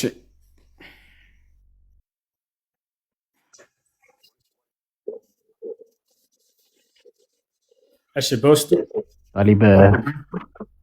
ለምሳሌ በዮሐንስ ወንጌል ምዕራፍ 1 ከቁጥር 1-3 ላይ ብታነበው ሐዋርያው ዮሐንስ ሲናገር በመጀመሪያም ቃል ነበር፣ ቃልም በእግዚአብሔር ዘንድ ነበረ፣ ቃልም እግዚአብሔር ነበረ ይላል አይደለ? እርግጠኛ ብዙ ሙቀት የለኝም ይላል መሰለኝ። እሺ አይደል? እሺ ለማንኛውም ይላል። አሁን ምን መሰለህ ሐሳቡ ከክርስቶስ ትምህርት እንጀምርና ኢየሱስ ክርስቶስ ሐሳቡን ኢየሱስ እኔ ወንድሜ እኔ ሐሳብ በጣም ስለሚገዛኝ መልካም ሰው ስለሆንክ ግልጽ ውይይት አድርገን የሚስማማኝ ከሆነ እስልምናን መቀበል ነው ፈልገው ገባ። ግን ደግሞ ቃል በቃል ምን ያህል ፐርሰንቱን ትቀበሉታላችሁ? በመጽሐፍ ቅዱስ አሳየኝ ካላችሁኝ የሆነ ነገር ባሳያችሁ ልታምኑ ነው ማለት ነውና ሆሱዬ አንድ ነገር ልንገርህ። ይሄ ቃል ይወርድና 14 ላይ ያ ቃል ስጋ ሆነ ይላል። ስጋ ሆነ በመጀመሪያ ቃል ነበር ያለ ቃል 14 ላይ ደግሞ ስጋ ሆነ ይላል። ብታስረዳኝ ደስ ይለኛል። ይሄን ቃል ትቀበለዋለህ? አመሰግናለሁ። እሺ ላስረዳሽ። አሁን ላውራ አዳምጠኝ። እውነትን የምትፈልግ ላሰለገኝው በደንብ አዳምጠኝ። እሺ በደንብ አድርጋችሁ አዳምጡ። ቁርአን ለምን መጣ መሰላችሁ? ያለፉትን መጽሐፍቶች ሊፈታቸው ዘንድ መጥቷል። በውስጣቸው ያሉ ስህተቶችን ስህተት ናቸው ብሎ ይገልጻቸዋል። በውስጣቸው ያሉ እውነቶችን እውነት ናቸው ብሎ ይገልጻቸዋል። በውስጣቸው ያሉ ደግሞ ውስብስብ የሆኑ ቃላቶችን በደንብ አድርጎ ይፈታቸዋል። ክርስቶስ በቃል አመጣጡን አስመልክቶ አላህ ስብሐነ ወተዓላ በቁርአን ላይ ሲናገር ምን እንዳለ በደንብ አዳምጡ። መጽሐፍ ቅዱሱ ላይ ያለውንም ይፈታላቸዋል። እውነትን ለሚፈልጉ ሰዎች ልናገር ነው። የክርስቶስ ቃልነት እዚያ ቦታ ላይ እየተናገረ ያለው ማን ነው? ዮሐንስ ነው። ይህም የዮሐንስ ምስክር ነው ይላል መጨረሻ ላይ ተው ከሆነ በመጀመሪያ ቃል ነበር፣ ቃልም ከአምላክ ዘንድ ነበር እያለ እየተናገረ እያለ ማለት ነው። ዮሐንስ ማለት የዘከርያስ ልጅ ነው። በቁርአን ላይ ዘከርያ ተብሎ ይጠራል። ልጁ ደግሞ ያሕያ ተብሎ ይጠራል። ታሪኩ ከዘከርያ ይጀምራል። ዘከርያ ሽማግሌ ነበር፣ አርጅቶ ነበር። ሚስቱ ደግሞ መሃን ነች፣ አትወልድም ነበር። ልጅ የላቸውም ባጭሩ። እርሱም አርጅቷል፣ ሚስቱ መሃን ነች። ዘከርያ ማንን ያሳድግ ነበር? ማርያምን ያሳድጋት ነበር። ማርያምን በቤተ መቅደስ ያሳድጋት ነበር፣ ወይንም ቤተል መቅደስ ብለን የምንጠራው ፍልስጤም ላይ የሚገኘው ኢየሩሳሌም ላይ የሚገኘው። እያሳደጋት እያለ እርሷ በጣም ደግና መልካም ልጅ ነች። አላህን በጣም ብትገዛ ነች፣ አምላኳን ብትገዛ ነች። ከአምላኳ ትእዛዝ አልወጣችም ከልጅነቷ ጀምሮ። ዘከርያ ነበር የሚያሳድጋት፣ የሚያበላት፣ የሚያጠጣት፣ ሁሉን የሚያቀርብላት። እርሷም ለአምላኳ ከመገዛት ውጭ ሌላ ምንም ነገር አታውቅም። ወንድ የሚባል በሕይወት ዘመኗ ነክቷት አያውቅም። በዚህ ሁኔታ ሳለች ዘከርያስ ከዕለታት አንድ ቀን ይወጣል። ወጣ ባለበት ጊዜ እርሷ ትራባለች፣ ሰው ነችና። በዚያን ጊዜ ግን አምላክ አላህ አልተዋትምና መልአክ እየላከ ከገነት ምግብ ይዘው ያቀርቡላት ነበር ለእርሷ። ዘከርያስ ከወጣበት ልክ ሲመለስ ቤት ውስጥ ሲገባ ጊዜ እርሱ ያላመጣው አዲስ ምግብን ያገኛል። በሚያገኝ ጊዜ ማርያምን ጠይቃት። የመጠየቅ ሐቅ አለው፣ ምክንያቱም እርሱ ነው ምግቡን የሚያመጣለት። ማን ነው ከኔ ውጭ መጥቶ ሊያመጣ የሚችለው? በዚህ ጊዜ ሁናሊከ ምን ብሎ ጠየቃት? ቃለ ያ መርየሙ አና ለኪ ሃዛ፣ ይህ ምግብ ከየትሽ ነው የመጣልሽ አላት። ቃለት ሁወ ሚን ዒንዲላህ፣ እርሷ መልስ ሰጠች፣ ይህማ ከአላህ ዘንድ ነው የመጣልኝ አለች። ከአላህ ዘንድ ነው የመጣልኝ፣ አላህ በመልአክ በኩል ልኮላት። ኢነላሃ የርዙቁ መን የሻኡ ቢገይሪ ሒሳብ አለች። አምላክ አላህ ያሻውን ባሪያውን ያለምንም ገደብ እንደሚለግሳት ታውቅምን ዘከርያ አለችው። በዚህ ጊዜ ዘከርያ ተደመመ። በቃ በእርሷ ተደመመ። ከአምላክ ጋር ይሄን ያክል ትስስር አላት። ጭራሽ ከገነት መልአክ ተልኮ ምግብ እስኪመጣላት ድረስ እንዲህ ያለ ልጅማ አምላክ ይስጠኝ ብሎ ተመኘ። ይዛኔ እናንተ መልካም ልጅን ስታዩ ጊዜ ነው ልጅን እንዲሰጣችሁ የምትመኙት አይደለ? ማርያምን ባየ ጊዜ ልጅን ተመኘ። ሁናሊከ ደዓ ዘከርያ ረበሁ አላህ። ወዲያውም ዘከርያ ወደ ሚሕራቡ ገባና ጌታውን አምላኩን አላህን መለመን ጀመረ። ረቢ ሀብሊ ሚን ለዱንከ ዙርየተን ጠይባ፣ ጌታ ያላህ ሆይ ከአንተ ዘንድ መልካም ልጅን ስጠኝ አለ። ልክ እንደ ማርያም መልካም የሆነች ልጅ ጠየቀ። መልካም የሆነ ልጅ ጠየቀ። ኢነከ ሰሚዑ ዱዓ፣ አንተ ዱዓን ጸሎትን የምትሰማ አምላክ ነህና ብሎ መለመን ጀመረ። በዚህ ጊዜ አላህ ጸሎቱን ሰማውና መልአኩ ጅብሪል ላከለት። መልአኩ ገብርኤል ተላከ። ወዲያው መልአኩ ገብርኤል እዚያው ዱዓ እያደረገ እያለ እየሰገደ እያለ እየጸለየ እያለ ማን ነው እንትና ዘከርያስ ወይም ዘከርያ መልስ መጣ ከአላህ ዘንድ። ፈናደትሁ ልመላኢከቱ ወሁወ ቃኢሙን ዩሰሊ ፊል ሚሕራብ አነላሃ ዩበሽሩከ ቢያሕያ፣ እነሆ ያሕያ ወይንም ዮሐንስ የሚባልን ልጅ እነሆ አምላክህ አላህ ያበስርሃል አለው መልአኩ ተገልጦ። ምን አይነት ልጅ ነው ግን? አሁን በደንብ አዳምጡ። ከዚህ ይጀምራል የክርስቶስ ቃልነትን አስመልክቶ በቃል መገኘቱ። አነላሃ ዩበሽሩከ ቢያሕያ፣ ያሕያ የሚባልን ልጅ አላህ ይለግስሃል፣ ወይንም ዮሐንስ የሚባልን ልጅ አላህ ይሰጠሃል። ምን አይነት ልጅ? ሙሰዲቀን ቢከሊመትን ሚነላህ ወሰይደን ወሐሱረን ወነቢያን ሚነ ሳሊሒን። 5 መገለጫዎችና ባህሪያቶች ለዮሐንስ ወይንም ለያሕያ። የመጀመሪያው መገለጫ ግን ምንድን ነው? እርሱ የምሰጥህ ልጅ አለው ዘከርያስን ከአላህ በሚሆነው ቃል የሚመሰክርና የሚያረጋግጥ አለው። ከአላህ የሚሆነው ቃል የተባለው ማን ነው? ዒሳ ወይንም ኢየሱስ ነው። ታዲያ ያሕያ እርሱ ከመምጣቱ በፊት በአላህ ቃል አማካኝነት የሚገኘውን ዒሳን ቀድሞ ከመምጣቱ በፊት የሚመሰክር አደርገዋለሁ ልጅህን ያሕያን እያለ ነው ዮሐንስን። ገብቷቸዋል? ለምን አስፈለገ? ምክንያቱም በቃል አማካኝነት ሲመጣ ጊዜ ያለ አባት ሊመጣ ነው ይሄ ልጅ። ስለ እርሱ የሚመሰክር ቀድሞ ሊያስቀምጥለት ነው። ገብቷቸዋል? ምክንያቱም እነዛ ይሁዲዎች ክብሩን ሊያጠፉ ሊነሱ ነው። ያለ አባት መምጣቱን አስመልክቶ አንተ በዝሙት ነው የመጣህ ነህ ሊሉት ሲሉ፣ ቀድሞ ግን እርሱ ምን ያደርግለታል? መንገዱን ይጠርግለታል፣ ማንነቱን ይናገራል። በቃል አማካኝነት ነው የመጣው ብሎ እንዲመሰክር ይደረጋል። ቀድሞ ሙሰዲቀን ቢከሊመቲን ሚነላህ። የያሕያ አመጣጥ አንደኛው ይሄ ነው። ከአላህ በሚገኘው በአላህ ቃል አማካኝነት የሚገኘውን ቀድሞ የሚመሰክር አድርገዋለሁ ልጅህን። ለዚህ ነው በመጀመሪያ ቃል ነበር እያለ እንዲመሰክር የተደረገው። የክርስቶስን አጀማመር ይገልጻል። ዮሐንስ ወንጌል ምዕራፍ 1 ቁጥር 1 ጌታችኋል። የክርስቶስን አጀማመር ለምንድን ነው በመጀመሪያ ቃል ነው የተባለው? የክርስቶስ አጀማመር ዝሙት ነው ብለው ያምናሉ አይሁድ። እባክህ አንድ ጊዜ ልጨርስ። አንድ ቁሱዬ ጥያቄ የተጠያየቅን ብንሄድ እሺ አንድ ጊዜ ልጨርስ እባክህ። አይሁዶች መጽሐፍ ቅዱስ ላይ ታችሁ ከሆነ አንተ የዝሙት ልጅ ነህ እያሉ ይወቅሱት ነበር ክርስቶስን። እኛ ግን አባት አለን የዝሙት ልጆች አይደለንም እያሉ ያሽሟጥጡበታል። አያችሁ ምን ማለት ነው? ስለዚህ ዮሐንስ ምን ብሎ መሰከረ? የክርስቶስ አጀማመር በዝሙት የመጣ ነው ለሚሉ ሰዎች የሰጠው መልስ ነው። አይ በመጀመሪያው ቃል ነበር። አይ እናንተ እንደምታስቡት በዝሙት ሳይሆን አጀማመሩ መጀመሪያው በአምላክ ቃል ነው የተጀመረው እያላቸው ነው። በየትኛው ቃሉ? ሁም በሚለው ቃሉ ማለት ነው። ሁሉ በእርሱ ሆነ ይላል እዚያ ወረድ ብሎ ማለት ነው። ከሆነውም እንኳን አንዳች ያለ እርሱ የሆነ የለም። ሁም በሚለው ቃሉ እንደሚያስገኘው ሁሉን ነገር የክርስቶስም ስጋ በዚያው ነው የመጣው ነው ባጭሩ። በመጀመሪያው ቃል ነበር አላቸው። የመጀመሪያው ነበር ቃል ነበር አጀማመሩ። ያ ቃል ከማን ዘንድ ነበር? ከአምላክ ዘንድ ነበር። ሁን የሚለው ቃሉ የማን ነው? የአምላክ ነው። ገባችኋል? ስለዚህ አምላክ አላህ ሱብሓነሁ ወተዓላ ሁን በሚለው ቃሉ የክርስቶስን ስጋ አመጣ ነው። የክርስቶስን ስጋ አመጣ። የሐዋርያት ሥራ ምዕራፍ 13 ቁጥር 13 ላይ አምላክ እንደ ተስፋው ቃል ለእስራኤል መድኃኒት ይሆን ዘንድ ይሄን ኢየሱስን አመጣ ይላል። ቃልም ስጋ ሆነ ሲል ጊዜ በራሱ የሆነ ይመስላችኋል አይደል? ያላ ቃልም በማነው አምላክ በቃሉ ስጋን አስኮነ ነው፣ ሌላ ነገር አይደለም። የማንን ስጋ? የክርስቶስን ስጋ አመጣ አስኮነው ነው።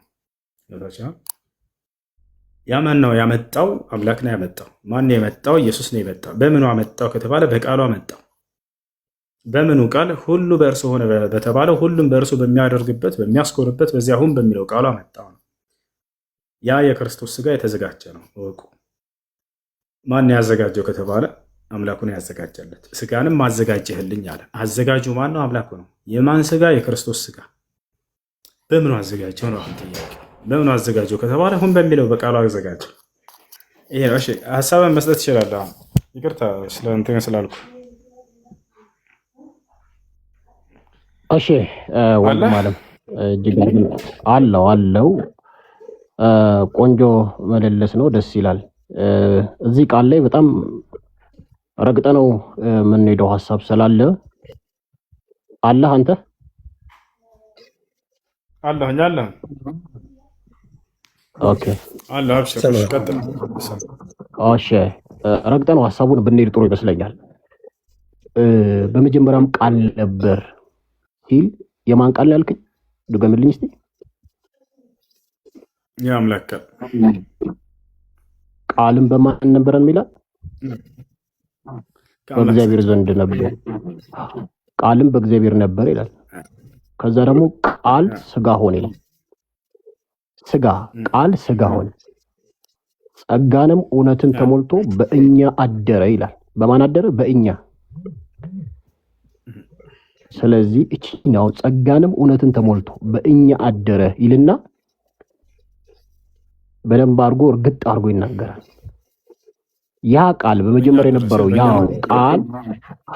ያ ቃል ስጋ ሆኗል። ኦልሞስት በማን? በሰው ልጅ ላይ። ስለዚህ ቃልና ስጋ ተዋህዷል ይላል ቃሉና መጽሐፍ ቅዱስ አሁን እሺ ይሄን ነገር እንተውና በቆላሲያስ ምዕራፍ 1 ከቁጥር 15 17 ላይ እርሱም የማይታይ አምላክ ምሳሌ ነው ይላል። ምን ማለት? የማይታይ አምላክ ምሳሌ። የማይታይ ማለት የማይታይ አምላክ ምሳሌ ነው። የሚታዩትንም የማይታዩትን ዙፋናት ቢሆን የሚታዩትና የማይታዩትን ዙፋናት ቢሆን አዳምጠኝ። የሚታዩትና የማይታዩትን ዙፋናት ቢሆን ወይም ጌትነት ወይም አለቅነት ወይም ስልጣናት በሰማይ በምድር ያሉት ሁሉ በእርሱ ተፈጥረዋልና ከፍጥረት ሁሉ በፊት በኩር ነው ይላል። ይህ እንዴት ትገልጸዋለህ? የማይታይ አምላክ ምሳሌ ብሎ ደግሞ እርግጥ አድርጎ ይናገራል። በዕብራውያን ምዕራፍ 1 ከቁጥር 2 ላይ ወንድሜ በደንብ አዳምጠኝ። ሁሉን ወራሽ ባደረገው አንዳንዱን ጥቅስ እያየን እሺ እሺ አዳምጠኝ።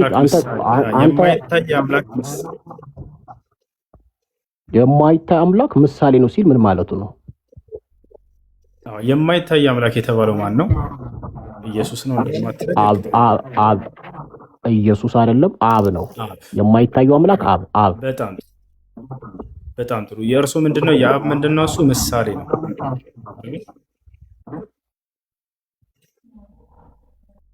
በጣም ጥሩ። የሱ ምሳሌ ነው። በጣም ጥሩ። ቀጠል ያርገና ጌትነትም ወይ ጌትነትም ወይ አለቅነትም ወይ ስልጣናት ይላል። አዳምጠኝ ወንድሜ እሱዬ፣ በጣም ብታዳምጠኝ ደስ ይለኛል እኮ እየጨረሰን እሱን በደንብ እየተረዳን እንዴ። እሺ ቀጥል ወንድሜ ቀጥል። ስለምወድ ቀጥል።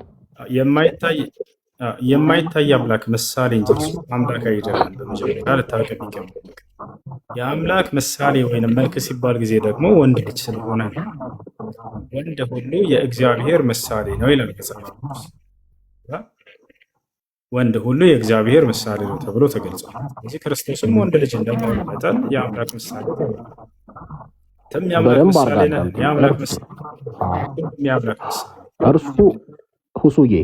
እርሱ የማይታይ አምላክ ምሳሌ ነው ይልና የሚታዩትም የማይታዩትም ዙፋናት ቢሆኑ ወይም ጌትነት ወይም አለቅነት ወይም ስልጣናት ይልና በሰማይና በምድር ያሉት ሁሉ በእርሱ ተፈጥረዋልና ይላል።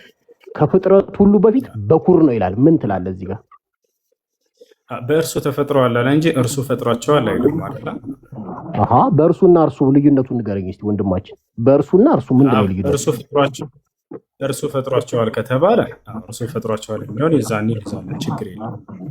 በእርሱና እርሱ ልዩነቱን ንገረኝ። አዳምጠኝ። እሺ ልክ እስከ ድረስ አዳምጠኝ። እርሱ ፈጥሯቸዋልና በእርሱ ተፈጥሯል የተለያዩ ናቸው። ሁሉ በእርሱ ሆነ፣ ሁሉ በእርሱ በኩል ሆነ እንደማለት ነው። ገብቶሃል አይደለ? አምላክ በክርስቶስ በኩል ማድረጉን የሚገልጽ ነው። በእርሱ ሁሉ በእርሱ ተመርጠናልና ማነው ጳውሎስ ሲናገር ዓለም ሳይፈጠር በክርስቶስ ተመርጠናልና ይላል። መራጩ ማነው? አብ ነው። በማን ተመረጡ ግን? በክርስቶስ ተመረጡ። በክርስቶስ ተመረጠን፣ በክርስቶስ ተፈጠረን እያለ ብዙ ቦታ ላይ ይገልጸዋል። በክርስቶስ በኩል አምላክ ማድረጉን የሚገልጽ ነው። እርሱ አደረገ ቢል ኖሮ ግን የዛኔ እሺ ችግር የለውም። እርሱ በሚለው ቢሆን ኖሮ እርሱ አደረገ እርሱ ፈጠረ የሚለውን ልንስ ችግር የለውም። ግን ፈጠረ የሚለው ቃል ራሱ እዚህ ቦታ ላይ ፍጥረትን መፍጠርን አይደለም፣ እሺ ማደስን ነው። በእርሱ ተፈጥረዋል አለቅነትና ስልጣን ሲል ጊዜ በክርስቶስ ታድሰዋል ማለት ነው። ፈጥረዋል ማን ነው? በእርሱ ተፈጥረዋል የሚለው ቀጥታ ቃል መፍጠር ነው። ያስክ እንዲያዳምጥ። እሺ በአንተ ሀሳብ እንሂድ፣ ሁሱዬ በአንተ ሀሳብ እንሂድና ቀጠል እናድርገው። በአንተ ሀሳብ እንሂድና ምን ይላል መሰለህ ወንድማችን፣ እርሱም የማይታይ አምላክ ምሳሌ ነው፣ የሚታዩትንም የማይታዩትንም ዙፋናት ቢሆኑ ጌትነት ወይም አለቅነት ወይ ስልጣናት ይላል። በሰማይና በምድር ያሉት በእርሱ ተፈጥሯልና። በሁሱ ሀሳብ ሄደን እንበል ተፈጥሯልና ይልና ከፍጥረት ሁሉ በፊት ይላል። ከምን ሁሉ በፊት? ከፍጥረት ሁሉ በፊት። የትኛው ፍጡር? ኢሳ ወይም ደግሞ በእናንተ ነብዩ ኢየሱስ፣ በእኛ ኢሳ ከፍጥረት ሁሉ በፊት በኩር ነው። በእናንተ አባባል አንድ ነቢይ ከፍጥረት ሁሉ በፊት በኩር የሆነበትን አንድ ማስረጃ ታመጣልኛል? አረና ላሳየህ። ነብዩ መሐመድ ሰለላሁ ዐለይሂ ወሰለም አዳም በስጋና በመንፈስ መካከል ሳለ እኔ የዛኔ ነብይ ነኝ ብለዋል። አናዳምጠኝ፣ ልቅ መጽሐፍን ላስረዳ። አሁን የጠየቀኝ መጽሐፍ ላይ ከአዳም በፊት ሁሱዬ ስለምወድ መጽሐፉ ላይ አስረዳኝ። እሺ ሚውት አደርጋለሁ። ይሄም አንድ ጊዜ ሚውት አድርገው እባክህ። ሙሉውን ላስረዳ አንድ ጊዜ እስካስረዳ ድረስ ጠብቀኝ። በደንብ አድርጌ ነው ማስረዳ። አሁን ለጠየቀው ጥያቄ ግን ይኸው ምንም ሳልቆይ በአንድ ሰከንድ ውስጥ መለስኩልህ። ማንኛው ነብይ ነው ምናምን? ለነብያችን ሰለላሁ ዐለይሂ ወሰለም አዳም ገና በስጋና በመንፈስ መካከል ሳለ እኔ ነብይ ነኝ ብለው ተናግረዋል። እሱ አይደለም አሁን እንትን የሚለው። ይልቁንስ መጽሐፉን ላስረዳ። አሁን እዚህ ቦታ ላይ በእርሱ ተፈጥረዋል የሚለውን ነገር እርሱ የተረዳው ምን መሰላችሁ? እርሱም ሁሉም ክርስቲያኖች የሚረዱት ኢየሱስ ፈጥሯል የሚል ነው። ኢየሱስ ፈጥሯል የሚል ነው አይደለም። መፈጠር ማለት ሁለት ትርጉም አለው እንደ መጽሐፍ ቅዱስ። አንደኛ ዓለምን መፍጠር የሚባለው እሱ ትክክለኛ ትርጓሜ ያለው አንድ ትርጓሜ፣ እርሱን ደግሞ ኦሪት ዘፍጥረት ምዕራፍ 1 ቁጥር 1 ላይ አልቋል። እግዚአብሔር ሰማይና ምድርን ፈጠረ፣ አለቀ። ሁለተኛ መፈጠር የሚለውን ትርጉም ረስተውታል። እርሱም ምንድነው? መታደስ የሚል ነው። ሁሉም በክርስቶስ ታድሰዋል እያለ ነው ጳውሎስ ሲናገር። ከባድ የሆነ ንግግር ነው የሚናገረው። አልተረዳችሁትም? ከባድ የሆነ ንግግር ይናገራል። መፈጠር ሲል ጊዜ መታደስ የሚለውን አስመልክቶ ነው እየተናገረ ያለው። ከኢየሱስ ክርስቶስ በፊት የነበረውን ዘመን አሮጌው ዘመን ብሎ ይገልጸዋል ጳውሎስ። ገብቷችኋል? አሮጌው ጊዜ ብሎ ይገልጸዋል። ከክርስቶስ በኋላ ያለውን ደግሞ አዲሱ ዘመን ብሎ ይገልጸዋል። ዓለም ታድሳለች በክርስቶስ ብሎ ያምናል። ገብቷችኋል? እስኪ አዲስ ነገር ፍጠር እንላለን። አዲስ ነገር እስኪ አዲስ ነገር አምጣ ለማለት ነው። ክርስቶስ ጳውሎስ እዚህ ቦታ ላይ ሲናገር ዓለም በክርስቶስ አሮጌው ዘመን አልፏልና በክርስቶስ ታድሷል እያለ ነው። የፍጥረት ሁሉ በኩር ነው ሲል ጊዜ የነዚህ የአዲሶቹ ፍጥረት ክርስቶስ ከመጣበት በኋላ ዘመን ላለው ደግሞ እርሱ በኩር ነው፣ የመጀመሪያ ነው። በኩርነቱ አሁንም ፍጹማዊና አንጻራዊ በመባል ለሁለት ይከፈላል። ገብቷቸዋል አይደል? አንጻራዊ በኩርነት ነው የክርስቶስ። ከማን አንጻር ከተባለ ከዚህ ከተላከለት ዘመን ጀምሮ አሁ የመጀመሪያው የፍጥረት ሁሉ በኩር ነው።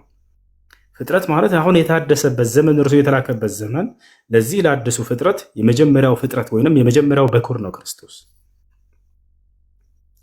ያለ ማለት ነው። በደንብ ብታስተውል እዚህ ጋር ክርስቶስን ፍጡር እንደሆነ ቃል በቃል እየተናገረ ነው። የፍጥረት ሁሉ በኩር ነው አለ። ከፍጥረት አላስወጣውም ክርስቶስን፣ ግን ለነዚህ ለፍጥረቶችም በኩር ነው እርሱ መጀመሪያ ነው እያለ ነው። ገብታችኋል?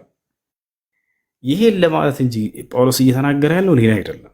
አይ ፍጥረት የሚለውን መፈጠር የሚለውን ቀጥታ ስለመፍጠር ፍጥረት ዓለምን ስለማስገኘት ነው ብለህ ተረጉማለህ ካልክ አንድ ጥቅስ ላመጣልህ ነው። ክርስቶስ ፍጡር እንደሆነ አሁኑ ላሳምነህ ነው። ምን ትላለህ? እዚህ ጋር ነጥብ ብንይዝ ጥሩ ነው ወንድሜ። በጣም ስለማከብር እጅግ በእስልምና እምነት ላይ ትሁቱ ኡስታዝ ስለሆንክ በደንብ እንድንወያይ ስለፈለኩ ነው። ግልጽ እዚህ ጋር 3000 ሰው ባለበት እደግመዋለሁ። ይሄን ጥቅሱን እደግመዋለሁ። ቤተሰቦች ይደገማል። እርሱም የማይታይ አምላክ ምሳሌ ነው። የሚታዩትም የማይታዩትም ዙፋናት ቢሆን ወይም ጌትነት ወይ አለቅነት ወይ ስልጣናት በሰማይ በምድር ያሉት ሁሉ በእርሱ ተፈጥሯልና ከፍጥረት ሁሉ በፊት በኩር ነው። ለእርሱ ተፈጥሯል ይላል። ስለዚህ ከፍጥረት ሁሉ በእርሱ ተፈጥሯል የሚል መታደስ ነው የሚል የመጽሐፍ ቅዱስ ፍቺ ወይ ደግሞ የዚህን ቃል መታደስ ነው የሚል ፍቺውን ካመጣልኝ እዚሁ ጋር እሰልማለሁ። እናመሰግናለን። ቀጥል ወንድሜ። እሺ አሁን ቀደም እንዳልኳቸው ምን መሰላችሁ፣ አሮጌው ዘመን ብሎ ከክርስቶስ በፊት ያለውን ዘመን አሮጌው ብሎ ጳውሎስ ይገልጸዋል። አሮጌው ዘመን በክርስቶስ መታደሱን ይገልጻል። እሺ ጳውሎስ ሲናገር ምን ይላል? ላሳያቸው አንድ ጊዜ።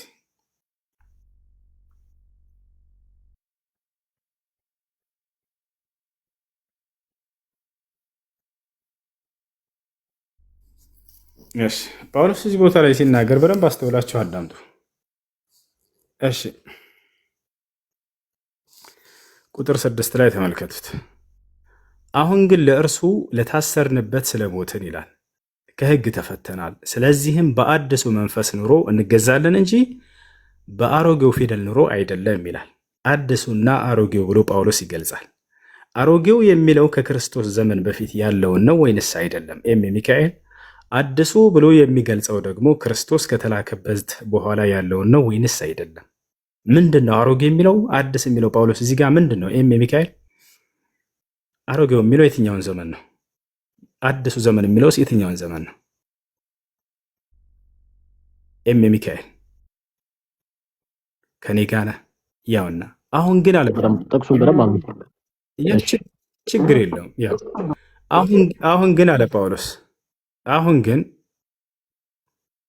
ለእርሱ ለታሰርንበት ስለሞትን ከሕግ ተፈተናል። ስለዚህም በአዲሱ መንፈስ ኑሮ እንገዛለን እንጂ አለ። አዲሱ መንፈስ የሚለው የክርስቶስን ከኃጢአት የተፈታንበት ብላችሁ የምታስቡበትን አዲሱን ዘመን እያነሳ ነው።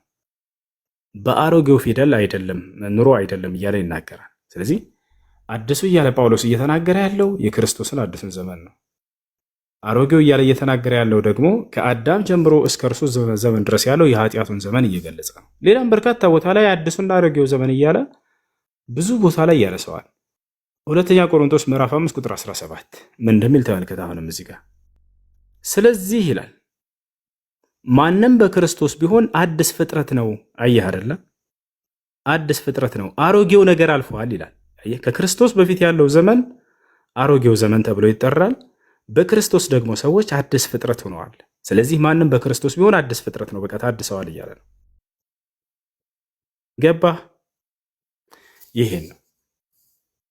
እሺ እሱዬ በደንብ አድርጋችሁ እንድታዳምጡ ይፈልጋሉ። እዚህ ጋር ማለት ነው። በደንብ አድርጋችሁ እንድታዳምጡ ይፈልጋሉ። ሁሉ በእርሱ ተፈጥሯልና ቃሉን በደንብ ያዙት። አዲስ ፍጥረት ነው አይልም፣ ታድሷል አይልም። ሁሉም በእርሱ ተፈጥሯልና ከፍጥረት ሁሉ በፊት በኩር ነው ይላል። እዚህ ጋር ቃሉን በደንብ አድርጋችሁ አዳምጡ። እርሱ የማይታይ አምላክ ምሳሌ ነው የሚለው ቃል ዕብራውያን ላይ ምዕራፍ 1 ከቁጥር 2-3 ላይ ሁሉን ወራሽ ባደረገው ደግሞም ዓለማትን በፈጠረበት በልጁ በዚህ ዘመን መጨረሻ ለእኛ ተናገረን። እርሱም የክብሩ መንጸባረቅ የባህሪው ምሳሌ ነው ይላል። ባህሪ የሚለውን ቃል የባህሪው ምሳሌ ነው። የፈጣሪ የአብ የባህሪው ምሳሌ ነው። ዋት ወንድማችን እሱ የባህሪው ምሳሌ ነው። ዕብራውያን 1-2-3 ነው ወንድማችን። ሃሎ ከጥቅስ ወደ ጥቅስ ሳይሆን ፍጥረት የሚለውን እንጨርስ። አንድ ጊዜ ጨረስክ? እሱን አስረዳ። ፍጥረት የሚለው ቃል አንድም ቦታ ላይ መታደስ ወይ ደግሞ እንደ አዲስ ማድረግ አይደለም። አሁን ቅድም ያነሳው ጥቅስ ሁሉም በክርስቶስ አዲስ ፍጥረት ከክርስቶስ ከመምጣቱ በፊት የሰው ልጅ በሞት ላይ ስለሆነ በክርስቶስ ሞትና ትንሣኤ የሰው ልጅ ዳግም የእግዚአብሔርን መንግስት የወረሰበት ትልቁ ድል ነው እንጂ በክርስቶስ አዲስ ፍጥረት ነው ሲብል ክርስቶስ መጥቶ ወይ ደግሞ እስልምናን የምንቀበልበት አይመስለኝም ወንድማችን። ይህችን በደንብ አድርገን እንድትይዘው ስለፈልግ ነው። ደስ ከሆነ ስለዚህ ፍጥረት ከተባለ ቀጥታ ስነ ፍጥረት ነው የሚያወራው ማለት ነው አይደለ? እንጂ ዘመን ስለመታደስ አይደለም የሚያወራው ማለት ነው። እዚህ ጋር በደንብ አድርገህ አዳምጠኝ። እርሱ የማይታይ አምላክ ምሳሌ ነው። የማይታይ አምላክ ምሳሌ ነው። የማይታይ አምላክ ምሳሌ ነው። የሚታዩትም የማይታዩትም ዙፋናት ቢሆኑ እሺ ወንድም ቸገረኝ። አንድ 4:24 ያውና እዚህ ጋር አንብበው። ኤፌሶን ምዕራፍ 4 ቁጥር 24 ላይ አንድ አንብበው እስኪ።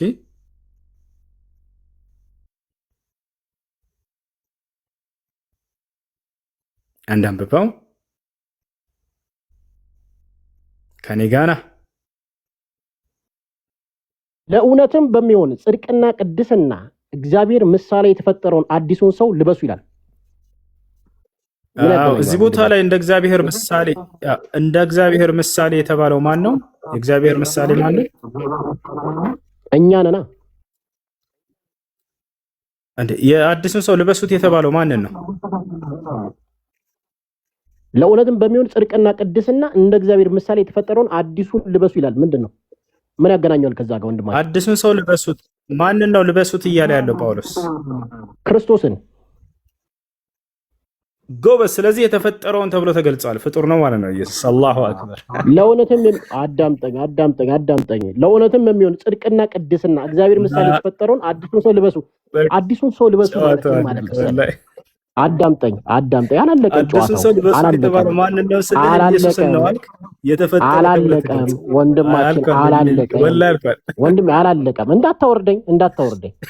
እዚህ ጋር ዛሬ እኔ አሁን እንዳታወርደኝ። ይኸውልህ በደንብ ጥቅሱን አንብበው። እንዳታወርደኝ ቤተሰቦቻችን። ለምን ደግሞ ወርደህ ነው? እርሱም አዳምጠኝ፣ ቃሉን አዳምጠኝ። አንተ ሌላ ጥቅስ ላይ እርሱም ሌላ ጥቅስ በመምታት አይደለም መሄድ አለብን። እርሱም የማይታይ አምላክ ምሳሌ ነው። የሚታዩትና የማይታዩትም ዙፋናት ቢሆኑ ጌትነትም ወይ አለቅነት ወይ ስልጣናት በሰማይ በምድር ያሉት ሁሉ በእርሱ ተፈጥረዋልና ከፍጥረት ሁሉ በፊት በኩር ነው። ሁሉ በእርሱና ለእርሱ ተፈጥሯል። እርሱም ከሁሉ በፊት ነው። ሁሉም በእርሱ ተጋጥሟል ይላል። ሁሉም በእርሱ የተጋጠመ ነብይ አምጣልኝ። ሁሉም በእርሱ የሆነ አምጣልኝ። ቃሉን እዛ ጋር ፍታልኝ ወንድማችን። የተፈጠረ ተባለ እኮ በቃ። አንድ ጥያቄ ላሳስባቸው። አንድ ጥያቄ አንዴ ሁሱዬ አንዴ እዚህ ጋር ከታች ያሉት እንዳለ ሙስሊሞች በደንብ አድርገህ ብታስተምራቸው ደስ ይለኛል። ሁሱ በጣም ጎበዝ ልጅ ነው። ቁርአን በደንብ ጠንቅቆ ያውቃል። ሁሱ ስለተናገረ አይደለም ጀግና እፎይ ጀግና ሁሱ ጀግና እያላችሁ ጊዜያችሁን አታቃጥሉ። ራሳችሁ መማርና ማጥናት አለባችሁ። ሁሱ የራሱ መንገድ ይዟል። እፎይ የራሱ መንገድ ይዟል። በእኛ ግን መሄድ አለብን። አንብቡልም። ሰው ስለተናገረ አይደለም የምትገባው። አሁን ቃሉን በደንብ አድርገን ነው የምንይዘው። እርሱም የማይታይ አምላክ ምሳሌ ነው። ይህን ቃል እንጨርስ። ዮሐንስ 10:30 ላይ እኔና አብ አንድ ነን ይላል። በደንብ አድርገን እኔና አብ አንድ ነን ይላል። እኔና አብ አንድ ነን ይላል። እኔና አብ ዮሐንስ 10:30። እሺ ምን እናድርግ? አንድነቱን እዚያው ላይ አውዱ ላይ ገልጿል። የሚከር አንድነቱ እዚያ ላይ ከምን አንፃር እንደሆነ ገልጿል።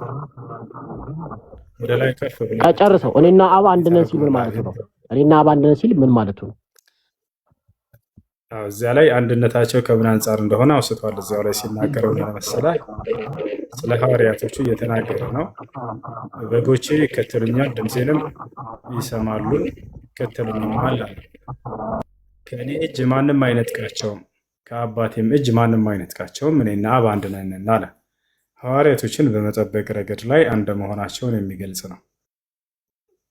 ከእኔ እጅ ማንም አይነጥቃቸውም ከአባቴም እጅ ማንም አይነጥቃቸውም እኔና አብ አንድ ነን አለ። ያው አንድነታቸው በጣም ግልጽ የሆነ ነገር ነው። ሐዋርያቶችን በመጠበቅ ረገድ ላይ አንድ ናቸው። ክርስቶስ በምን ይጠብቃቸዋል ከተባለ በትምህርቱ ይጠብቃቸዋል። አምላክ በሰጠው ትምህርት የሰጠኝ ቃል ሰጥቻቸዋለሁ፣ እርሱንም ተቀብለዋል ጠብቀዋልም አለ። ስለዚህ በዚያ ይጠበቃሉ ከጥፋት ልክ እንዲሁ አምላክ በመለኮቱ ይጠብቃቸዋል። ስለዚህ በአምላክና በክርስቶስ መካከል ያለው አንድነት እዚህ ቦታ ላይ የዓላማ አንድነት ነው። ሐዋርያትን በመጠበቅ ዓላማ ላይ አንድ መሆናቸውን የሚገልጽ ነው። እሺ ሁሱዬ እጅግ አድርገን እናመሰግናለን። እንቀጥላለን። ኢሳ ፍጡር ነው አይደለም? በእናንተ ኢሳ ፍጡር ነው። ሙሐመድ ፍጡር ነው አይደለም? በእናንተ ሙሐመድ ፍጡር ናቸው። ፍጡር ሳይፈጠር መኖር አለ ይችላል? ሳይፈጠር አሁን አንተ ተፈጥረሃል፣ ተወልደሃል፣ እየኖርክ ነው። ሳትኖር ከአንተ በፊት ከእናተ በፊት ልትኖር ትችላለህ? ከአባትህ በፊት ልትኖር ትችላለህ?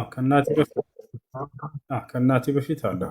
እውነት እልሃለሁ እኔ ከአብርሃም በፊት አለሁ። ለምሳሌ እውነት እላቸዋለሁ እኔ ከአብርሃም በፊት አለሁ። ፍጡር የት ሀገር ነው ከአባቱ ወይ ደግሞ ከአያቱ ከስንት ዓመት ዘመን የነበረ ከአብርሃም በፊት ሊኖር የሚችለው? ከ700 ዓመት በፊት ኦልሞስት ስንት ዘመን በመንፈስ ዓለም አለሁ። እኔ ለምሳሌ እውነት እልሃለሁ እኔ ከአብርሃም በፊት አለሁ፣ ከኖህም በፊት አለሁ። ማስረጃ መጽሐፍ ቅዱስ ላይ በመንፈስ ዓለም አሁን አንድ ከመጽሐፍ ቅዱስ ብቻ ብላ አትጠይቅ። እኔን እየጠየከኝ ነው። ሙስሊም እንደመሆን የመጠን ፍጡር ከዚያ በፊት አለሁ ይላል ወይ ካልክ ነፍሳችን ቀድማ ተፈጥራለች። በመንፈስ ዓለም ሁላችንም ከስጋችን በፊት አለን። በስጋችን በምንገኝ ጊዜ ከእናቶቻችን ማህፀን የተገኘንበት ጊዜ ቅርብ ነው። ነገር ግን ከዚያ በፊት አለሁ ቢል አንድ ሰው ችግር የለም። ክርስቶስም እኔ ከአብርሃም በፊት አለሁ ቢል ችግር የለም። የአዲስ ነገር አይደለም። እኛ ጋር ነቢያችን ሰለላሁ ዐለይሂ ወሰለም ሐዲስ ላይ ሲያስረዱን ጊዜ አላህ አዳምን በፈጠረበት ጊዜ ወዲያው የአደምን ዘሮች በነፍስ በሩህ ደረጃ ወዲያው ፈጥሯቸው ጨርሷቸዋል ብለው ተናግረዋል። ሩህ ወይንም ነፍስ አዲስ እየተፈጠረ አይደለም። የዛኔ አዳም በተፈጠረበት ጊዜ ወዲያው ተፈጥረዋል ሁላቸው። ከእናቶቻችን ማህፀን ስጋ ነው የሚሰራው። ስጋ ከተሰራ በኋላ እነዚያ ሩሃችን መንፈሶቻችን በሰማይ ላይ ተፈጥረው በአንደኛው ሰማይ ላይ ይገኛሉ። እነዚያን መላእክቶች እያመጡ በእናቶቻችን ማህፀን ይዘሯቸዋል። ስለዚህ እኔ ከመፈጠሪ በፊት ምድር ላይ ከአብርሃም በፊት አለሁ ቢል አንድ ሰው ይሄ የሚደንቅ ነገር አዲስ ነገር አይደለም።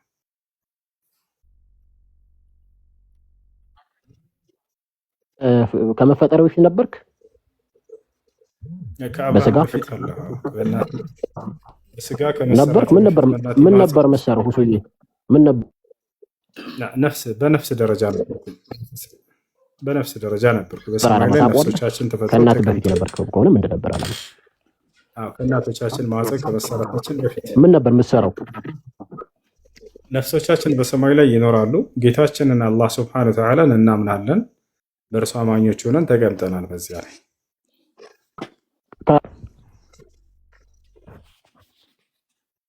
ይሰማል ሁሱ አላህ የሚካኤል አዎ ይሰማል አለው። ከእናት በፊት በመንፈስ ምን ነበር ስራ? አገልግሎት ምን ነበር? አሁን በቃል አስረዳሁ። አሁን ደግሞ በሎጂክ ላስረዳ። በእናትህ ማህፀን ውስጥ 9 ወር ኑረሃል አልኖርክም? ሚካኤል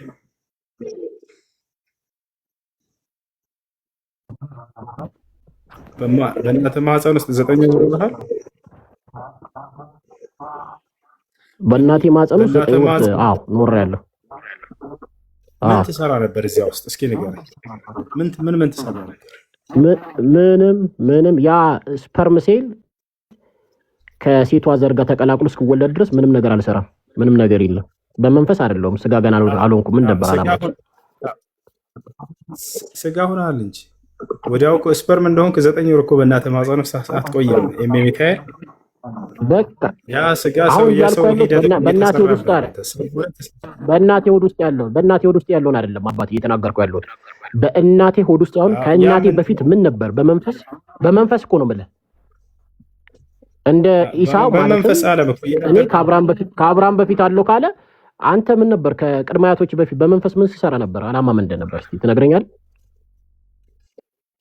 በመንፈስ ዓለም ስንኖር ጊዜ በአላህ አማኞች ሆነን በሰማይ ዓለም እንኖር ነበር እያልኩ በአላህ የምናምን አማኞች ሆነን እንኖር ነበር። ማስረጃው ትችል አሳየህ። ማስረጃ ከመጽሐፍ ቅዱስ ነው አሁን እያወራ ያለሁት። እኔ ከአብርሃም በፊት አለው ያለው ኢየሱስ ክርስቶስ ነበር አይደል ሲናገር የነበረው። እኔ ከአብርሃም በፊት አለው ሲል ነበር። አንተ ከአያቶች በፊት ምን ነበር? ካንተ ምን ነበር? አማኝ ነበርክ? ምን ነበር? መጽሐፍ ቅዱስ ካላብራራ እጥረት ካለበት ምን እናድርግ? ተጨማሪ እውቀት እንስጠህ። ቁርአን ይኸውልህ እኔ ቁርአን ከመቀበሌ በፊት ኦርቶዶክስ። እሺ በደንብ አድርጋ አዳምጠኝ ቤተሰቡ። ሁሱዬ በደንብ ነው ዛሬ የምንግባባው። ወይ እስልምና እሆናለሁ ወይ አንተ ደግሞ ኦርቶዶክስ ትሆናለህ። ዛሬ እኔማ ስለላ ባህሪ አንተ ባህሪ በጣም ምርጥ ስለሆነ ነው። ምርጥ ኡስታዝ ስለሆንክ እናከብራለን። እስልምና መከበር አለበት። እምነት የተለያየ ነው፣ ግን መወያየት አለብን። ሰላም ብዬ ስላሰብኩ ነው። አሁን ሁሱ እንድትነግረኝ የምፈልገው ነገር አንተ ኢየሱስ ክርስቶስ ሲናገር እኔ ከአብርሃም በፊት አለው ይላል ዮሐንስ ወንጌል ምዕራፍ 8 ከቁጥር 58 ላይ። አንተ ከመፈጠር በፊት ምን ነበረ የምትሰራው? እናትህ ሆድ ውስጥ እያለ ስፐርም ሴል ከወንድ ዘርጋ ምናምን ከሴት ዘርጋ ተገናኝቶ 9 ወሩን አላልኩም። በመንፈስ ምንድን ነበር አላማ? እሺ ለመጨረሻ ጊዜ ልንገርሽ። ያው በመንፈስ ዓለም በአላህ የምናምን አማኞች ሆነን በሰማዩ ላይ እንኖር ነበር። ያው መልሱ ታውቀው ነበር ራስን እሱ? አዎ እናውቃለን። እናውቃለን። እሺ ምን ነበር አላማ? ምን ነበር የምትሰራው? እስኪ ሰማይ ቤት የነበረን ላይፍ ነበር ነገሬ ደስ ይለኛል። ሰማይ ቤት የነበረ ላይፍ በአላህ አምነን በአላህ አማኞች ሆነን በሰማይ ላይ እንኖር ነበር። አዎ ያለ አማኞች ነበርክ። እሺ ምን ነበር አላማችሁ? ስራችሁ ምን ነበር? ምንድን ነበር የምትሰሩት? በአላህ አምነን በሰማይ ላይ አለን። ዝም ብለን አንደኛ ሰማይ ላይ ተቀምጠን ብቻ። እሺ አንድ ጥያቄ ልጠይቃችሁ። ሙስሊሞች ከታች ሁሱ በጣም ይጋርግ ያመጣል። የሰው ልጆች ነው ወይስ ሙስሊሞች ብቻ? ዮኒ ሚዩት አድርግ። ዮኒ ሚዩት አድርግልኝ አንዴ። ዮኒ ሚዩት አድርግ። በደንብ ነው መጠየቅ ያለብን። ምክንያቱም ይኸውልህ አሁን ዮኒ እያወቅን ሁሱ ይመቸናል። ሁሱ እንወደዋለን። በቃ እኔ እፎይ ምናምን ብዬ አልከራከርም። በቃ እኔ እፎይ ጀግናዬ ምናምን አይደለም። እኔ ጀግናዬ ራሴ ነኝ። ጀግና መሆን ያለብን ይኸውልህ ጀግና ራሳችንን እፎይ ምናምን ነገር ጀግና እያለን ጊዜያችንን አናቃጥልም። እያነበብን እንጠይቃለን። ስለ እፎይ አታውሩ። ምን አያገባን። ምን እፎይ ገነት ያስገባል። አሁን ይኸውላችሁ እንድታውቁ የምፈልገው ነገር አንድ ሰው መጥቶ ቀጥታ ሻሃዳ እንዲይዝ አይደለም ማወቅ ያለበት፣ መተርተር ማወቅ አለበት፣ መረዳት፣ ጥያቄ መጠየቅ አለበት። ስለዚህ በደንብ ጠይቀን ነው ክርስትናን አስተምረን ወይ እናንተ ኦርቶዶክስ ትሆናላችሁ ወይ እኛ ሙስሊም እንሆናለን። እስልምና የተከበረ ነው፣ ኦርቶዶክስ የተከበረ ነው። በብሽሽቅ ሃይማኖት የለም። ይሁን ይሰማል ድምጼ? ኧረ በስነ ስርዓት እኔ እኮ ከእሱ ጋር ምርጥ ቤተሰብ ነኝ። ምርጥ ቤተሰብ ነኝ። እሱ ምርጥ ልጅ ነው። ሁሌ እሱ ምርጥ ልጅ ያስገባኛል። ነው። በቃ እሱ ወደነዋል፣ መርጠነዋል። እንወያያለን። በእውቀት የምፈልገው ደረጃ ጥያቄ እንወያያለን። ጠይቀዋለሁ። በክብር ያስገባኛል፣ በክብር እወርዳለሁ። ያውቃል እሱ ራሱ እፎይ ጀግናችን ነው የሚል እንጂ ኦርቶዶክስ እፎይ መጀመሪያ እንትና አይደለም። እኔ እንደዛ አላስብም። በጣም እኛ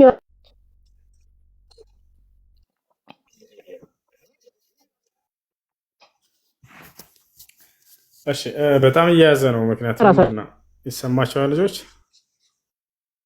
ጀግና ይኸውልህ ሚካኤል የመጨረሻ መልስ ልስጥህ። ኦርቶዶክስንም ጀግና ለራስ ያነበበ ሰው ጀግና ነው። የሰውን መንጋ አይሆንም፣ ግለሰብ ነው የሚሆነው እና በስጋ ዓለም